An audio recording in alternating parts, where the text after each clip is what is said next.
PKS study material channel में आपका स्वागत है।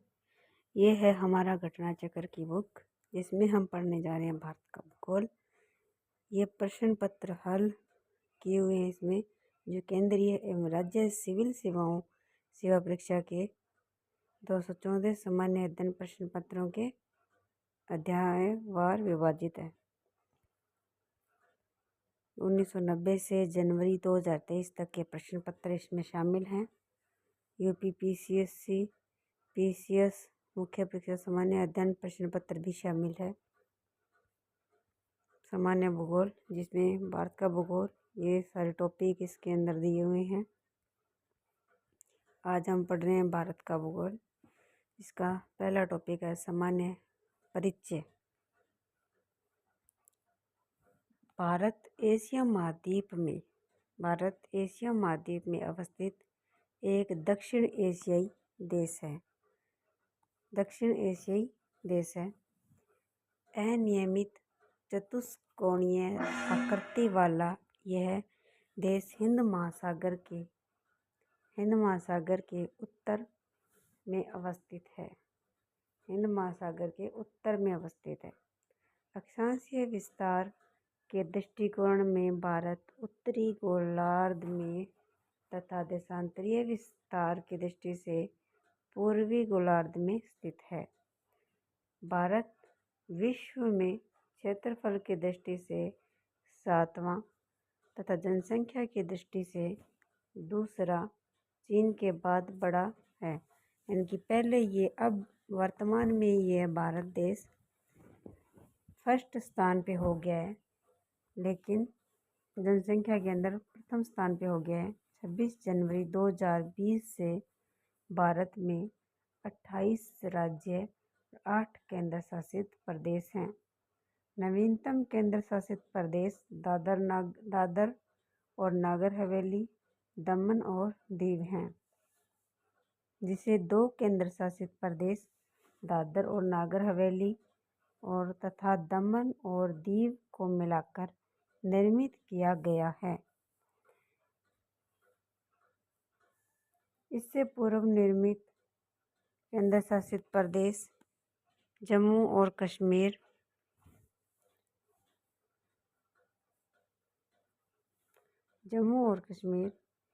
और लद्दाख। इनका निर्माण जम्मू और कश्मीर राज्य के पुनर्गठन के पश्चात हुआ है। भारत का कुल क्षेत्रफल 32,87,263 वर्ग किलोमीटर है, जो संसार के समस्त क्षेत्रफल के स्थलीय भाग का लगभग 2.4% है।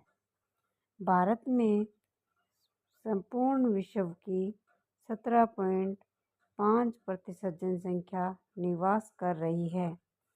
2011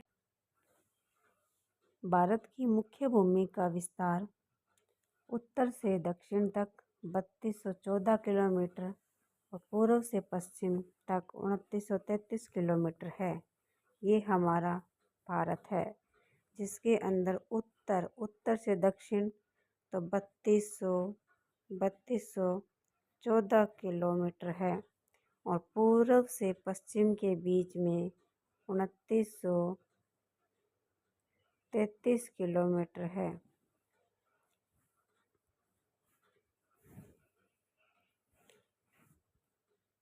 भारत के कुल क्षेत्रफल 32,87,263 वर्ग किलोमीटर में गैर कानूनी ढंग से पाकिस्तान के कब्जे वाला 78,114 वर्ग किलोमीटर क्षेत्र पाकिस्तान द्वारा गैर कानूनी ढंग से चीन को दिया गया। 5,180 वर्ग किलोमीटर क्षेत्र तथा गैर कानूनी ढंग से चीन के कब्जे वाला 37,555 वर्ग किलोमीटर क्षेत्र शामिल है। वर्ष 2011 की जनगणना के अनुसार, अंतिम आंकड़ों के अनुसार गांवों की संख्या 640,932 है।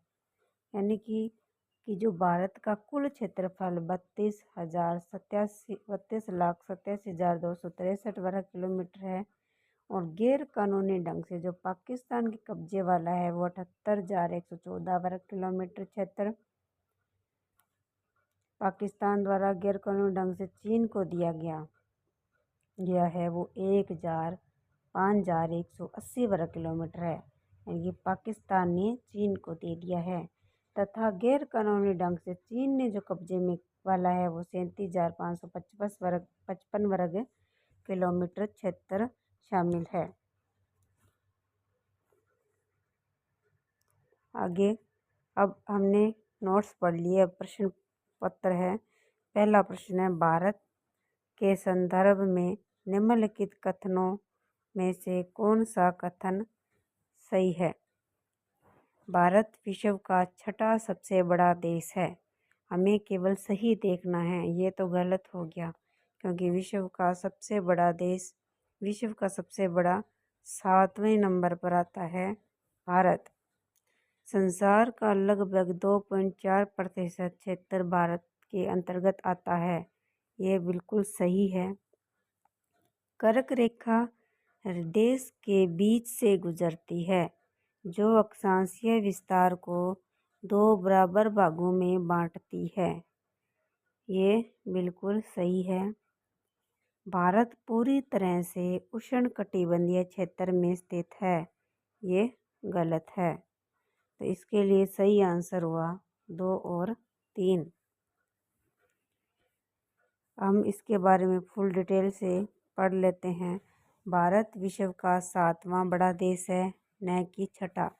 संपूर्ण भारत का अक्षांशीय विस्तार 6 डिग्री 45 सेकंड से 37 डिग्री 6 मिनट उत्तरी अक्षांश के मध्य है, जबकि उष्णकटिबंधीय क्षेत्र का विस्तार 23 डिग्री 30 मिनट उत्तरी एवं दक्षिणी अक्षांशों के मध्य है। इस प्रकार कथन 1 व 4 गलत हैं, कथन 2 व 3 सही हैं, क्योंकि भारत स्थल मंडल के कुल क्षेत्रफल 2.4% घेरे हुए हैं और कर्क रेखा के बीच से गुजरती है जो अक्षांशीय विस्तार को 2 बराबर भागों में विभाजित करती है। प्रश्न नंबर 2, निम्नलिखित कथनों में से भारत में कौन सा कथन सही है? सही कथन के लिए हम पढ़ते हैं, भारत विश्व का 5वां बड़ा देश है, ये गलत हो गया। यह स्थल मंडल के कुल क्षेत्रफल का लगभग 2.4% भाग अधिकृत किए हुए हैं, ये बिल्कुल सही है। समूचा भारत उष्णकटिबंधीय में स्थित है, गलत। 82 डिग्री 30 मिनट पूर्वी देशांतर का उपयोग भारतीय मानक समय को निर्धारित करने के लिए किया जाता है, ये सही है। तो हमारा आंसर हो गया 2 और 4, यानी कि उत्तर डी। भारत विश्व का 7वां बड़ा देश है। संपूर्ण भारत है वह अंडमान निकोबार द्वीप समूह सहित है, यानी कि जो हमारा भारत है ये इधर हमारा अंडमान निकोबार पड़ता है, इधर लक्षद्वीप है। तो ये जो अंडमान निकोबार द्वीप के सहित है वो है संपूर्ण भारत।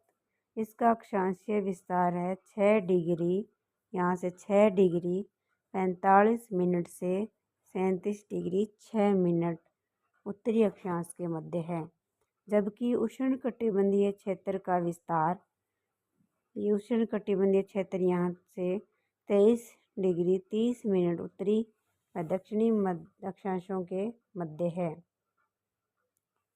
यानी कि दक्षिणी अक्षांश यानी 0 डिग्री जो देशांतरीय विस्तार है इसके मध्य उष्णकटिबंधीय विस्तार है।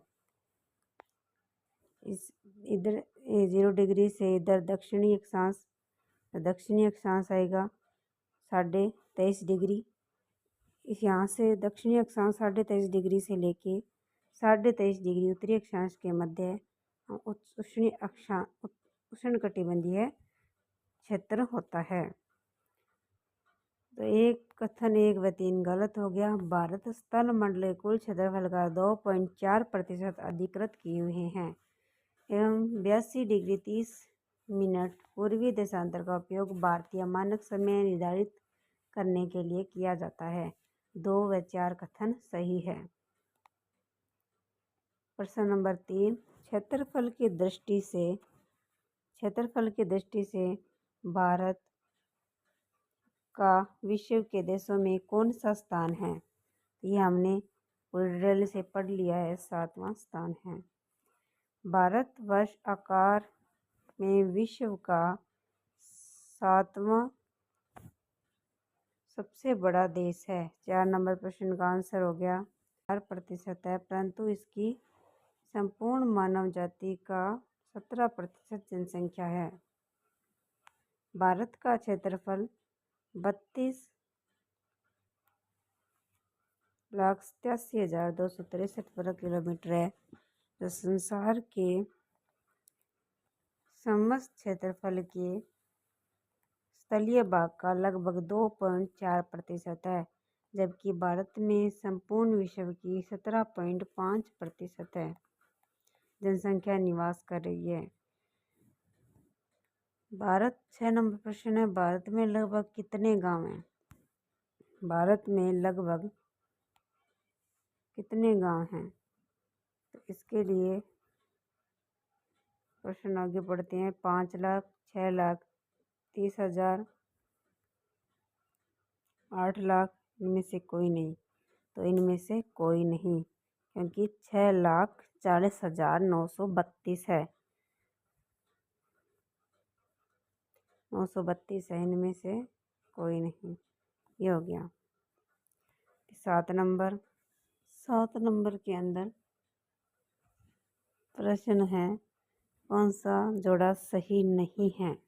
भारत का कुल क्षेत्रफल 3.28 मिलियन वर्ग किलोमीटर। बी नंबर, भारत का अक्षांशीय विस्तार 8 डिग्री 4 मिनट। भारत का अक्षांशीय विस्तार 8 डिग्री 4 उत्तरी से 37 डिग्री 6 उत्तरी अक्षांश। भारत का रेखांशीय विस्तार 78 डिग्री 7 मिनट पूर्व से 97 डिग्री 25 मिनट पूर्व। भारत में राज्यों की संख्या 26। इसने पूछा है कौन सा जोड़ा सही नहीं है? तो इसमें हो गया भारत में राज्यों की संख्या 26, क्योंकि ये गलत है। कुल क्षेत्रफल 3.28 मिलियन वर्ग किलोमीटर है। अक्षांशीय विस्तार 8 डिग्री से 4 मिनट उत्तरी से 37 डिग्री 4 है मुख्य भूमि से, और जो देशांतरीय विस्तार है वो 78 डिग्री 7 मिनट पूर्वी देशांतर से 97 डिग्री 25 मिनट पूर्वी देशांतर तक है। भारत का भौगोलिक क्षेत्रफल 3 लाख, ये हमने बात कर ली है, 28 मिलियन वर्ग किलोमीटर है। मुख्य भूमि का अक्षांशीय विस्तार, अब मुख्य भूमि का मतलब है जैसे ये भारत है, तो भारत के अंदर यहाँ से जो अक्षांशीय विस्तार है ये मुख्य भूमि से है। हम संपूर्ण क्षेत्र की बात करें, अक्षांशीय विस्तार यहाँ से शुरू होता है, तो 6 डिग्री 45 मिनट से, लेकिन मुख्य भूमि से 8 डिग्री 4 मिनट उत्तर से 37 डिग्री 6 मिनट उत्तरी अक्षांश तक, और ये 68 डिग्री 7 मिनट पूर्वी देशांतर से 97 डिग्री 25 मिनट पूर्वी देशांतर तक। 26 जनवरी 2020 से भारत में कुल 28 राज्य और 8 केंद्र शासित प्रदेश हैं। नवीनतम केंद्र शासित प्रदेश हैं दादर और नागर हवेली तथा दमन और दीव। भारत के लिए निम्नलिखित कथनों में से कौन सा कथन असत्य है? भारत विश्व का 7वां बड़ा देश है। ये बिल्कुल सही है। भारत विश्व का 7वां बड़ा देश है और जनसंख्या की दृष्टि से विश्व का दूसरा राष्ट्र है, लेकिन वर्तमान में पहला हो गया है। लेकिन क्वेश्चन के अनुसार अगर हम देखें तो दूसरा राष्ट्र है। इसकी मुख्य भूसीमा का विस्तार लगभग 15,200 किलोमीटर है। ये भी बिल्कुल सही है। सर्वप्रथम सूर्य उदय इसके मिजोरम राज्य में होता है। यह गलत हो गया, यानी आंसर हो गया डी। भारत में सर्वप्रथम जो सूर्य उदय होता है वो अरुणाचल प्रदेश में होता है। भारत विश्व का 7वां बड़ा देश है। भारत जनसंख्या की दृष्टि से चीन के पश्चात विश्व दूसरा राष्ट्र है। इसकी भूमि सीमा का विस्तार लगभग 15,200 किलोमीटर यानी टोटल है 15,106.7 किलोमीटर है, यानी मुख्य इसकी भूमि सीमा का विस्तार। इसका मतलब है सीमा की विस्तार की हम बात करें कि ये हमारा भारत है, इसकी जो टोटल ये सीमा है, मुख्य भूमि सीमा यानी जो भूमि यानी क्षेत्र से लगता है भूमि से, तो इसका विस्तार 15,200 किलोमीटर है। अक्षांशीय विस्तार। अक्षांशीय विस्तार के हमें नोट्स पढ़ने हैं, जिसमें नोट्स में है कि भूपृष्ठ पर विस्तृत विषुवत रेखा से उत्तर या दक्षिण दिशा में स्थित किसी भी बिंदु की पृथ्वी के केंद्र में मापी गई कोणीय दूरी को अक्षांश कहा जाता है। यानी कि अक्षांश कहने का मतलब है कि ये हमारी पूरी पृथ्वी है, जिसके अंदर उत्तर या दक्षिण ये बीच में जो रेखा है 0 डिग्री ये विषुवत रेखा, जिसके ऊपर है वो उत्तरी अक्षांश और नीचे है वो दक्षिणी अक्षांश। तो पृथ्वी के केंद्र में, पृथ्वी का जो केंद्र है इसमें मापी गई कोणीय दूरी को अक्षांश कहा जाता है। और अक्षांशीय रेखा वे काल्पनिक रेखाएं होती है जो पृथ्वी के चारों ओर पूर्व से पश्चिम,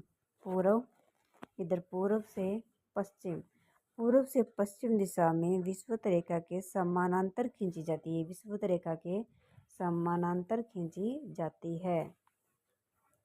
अक्षांश को अंशों, मिनटों एवं सेकंडों में मापा दर्शाया जाता है।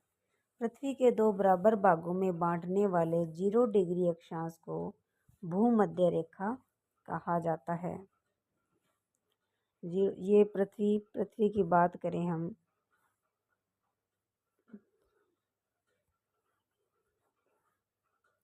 ये पृथ्वी है। इस पृथ्वी के अंदर ये बीच में जो रेखा है वो 0 डिग्री भूमध्य रेखा है। विषुवत वृत्त भूमध्य के उत्तरी भाग को उत्तरी गोलार्ध, ये उत्तरी गोलार्ध है, और ये दक्षिणी भाग को दक्षिणी गोलार्ध कहते हैं।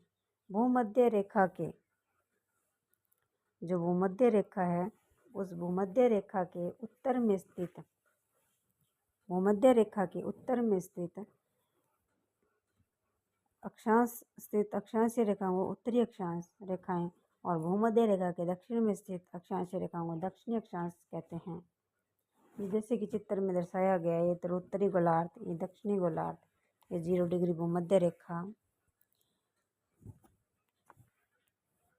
और इधर हम देखें तो ये 0 डिग्री यामांतर प्रधान यामांतर रेखा है, ग्रीनविच रेखा है जो समय को बताती है। इधर इस भाग को देखें पूर्वी देशांतर और ये पश्चिमी देशांतर रेखाएं हैं। यदि हम बात करें कि अक्षांश जो रेखाएं हैं 1 डिग्री के अंतराल पर खींचा जाए तो उत्तरी गोलार्ध में 89 अक्षांश रेखाएं और दक्षिणी गोलार्ध में 89 अक्षांश रेखाएं होगी।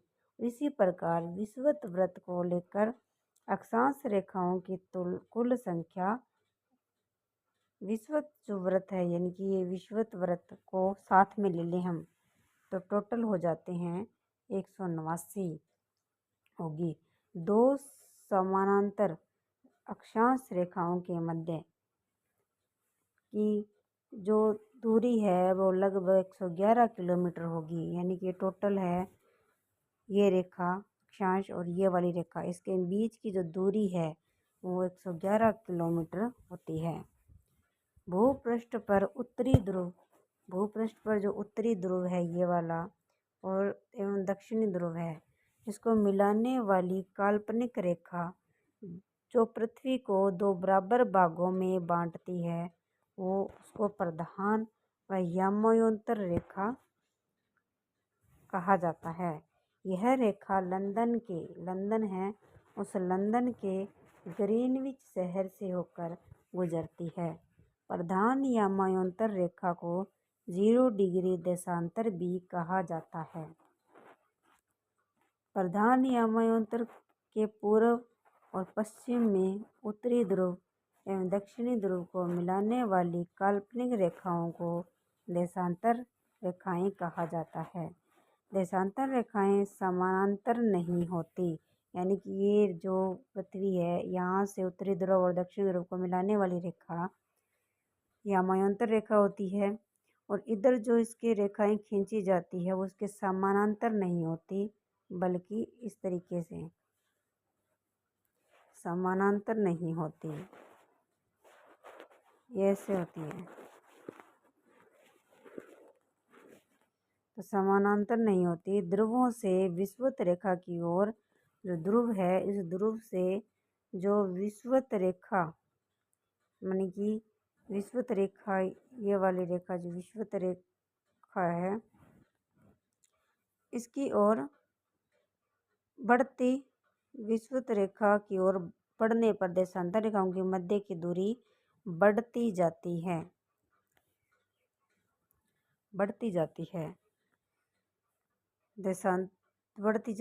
विषुवत रेखा पर देशांतर रेखाओं के बीच अधिकतम जो है वो 111.33 किलोमीटर दूरी होती है। तो देशांतर रेखाएं हैं उनके बीच अधिकतम दूरी 111.33 किलोमीटर दूरी होती है। भारत पूर्णतः उत्तरी गोलार्ध में स्थित है।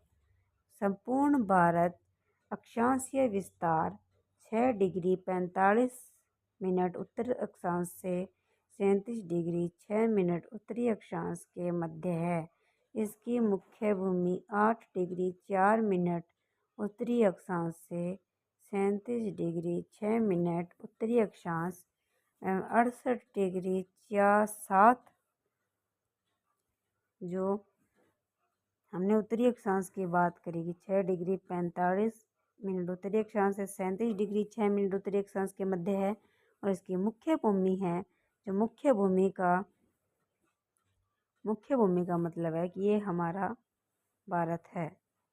तो इस भारत के अंदर ये मुख्य भूमि है। तो मुख्य भूमि से 8 डिग्री 4 मिनट उत्तरी अक्षांश से 37 डिग्री उत्तरी अक्षांश और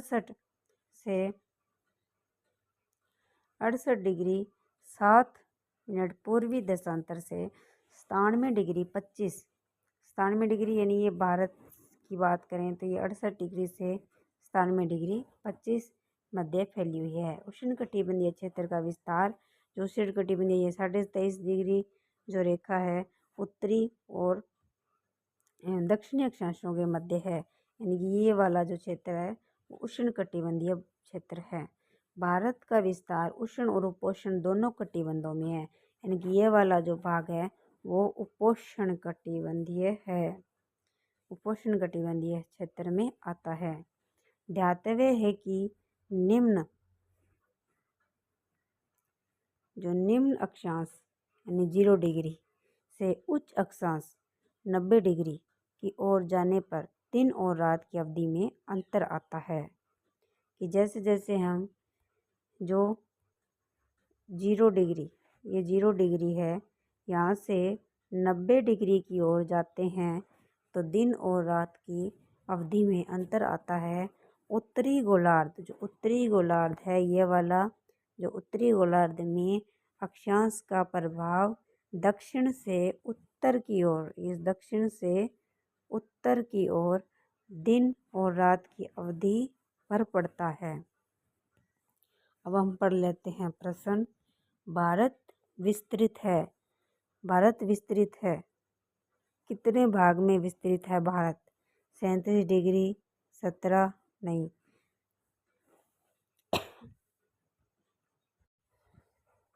भारत है वो 37 डिग्री 6 उत्तरी अक्षांश तथा 8 डिग्री 4 मुख्य भूमि से और 37 डिग्री 6 उत्तरी अक्षांश तक है। तो हमें यही देखना है इसमें कि 37 डिग्री 6 तो इसमें कहीं है नहीं, ना ही 8 डिग्री 4 मिनट है। तो इसका मतलब इसका उत्तर है उपरोक्त में से कोई नहीं, डी आंसर हो गया। भारत की मुख्य भूमि का जो विस्तार है वह उत्तरी पूर्वी गोलार्ध में 8 डिग्री 4 उत्तरी से 37 डिग्री 6 मिनट उत्तरी अक्षांश और 68 डिग्री 7 से पूर्व से 97 डिग्री पूर्वी देशांतर के मध्य है। कर्क रेखा भारत के लगभग बीचों बीच से होकर गुजरता है। स्पष्ट है कि इसमें कोई भी विकल्प सही नहीं है। सिक्किम से होकर गुजरने वाला अक्षांश, जो सिक्किम है वो सिक्किम से होकर जो गुजरने वाला अक्षांश है वो किस एक से होकर गुजरता है? यानी सिक्किम, हम बात करें भारत की तो यहाँ हमारा राजस्थान है। तो राजस्थान जो सिक्किम से होकर गुजरने वाला, सिक्किम भारत का यहाँ पड़ेगा, तो सिक्किम से होकर गुजरने वाला जो अक्षांश है, यानी अक्षांश ऐसे होगा, तो अक्षांश है वो किससे होकर गुजरता है? तो ये बताया है राजस्थान के अंदर से। सिक्किम से होकर गुजरने वाला अक्षांश रेखा अक्षांश से होकर भी गुजरती है। जिस जिले से 70 डिग्री पूर्वी देशांतर रेखा गुजरती है वह है 70 डिग्री है जैसलमेर से। 70 डिग्री पूर्वी देशांतर रेखा जैसलमेर जिले से होकर गुजरती है। तो आज हमने 2 टॉपिक भारत के परिचय में से 2 टॉपिक क्लियर कर लिए। Thank you. अगर आपको ये वीडियो अच्छी लगे तो कमेंट करके ज़रूर बताना। धन्यवाद।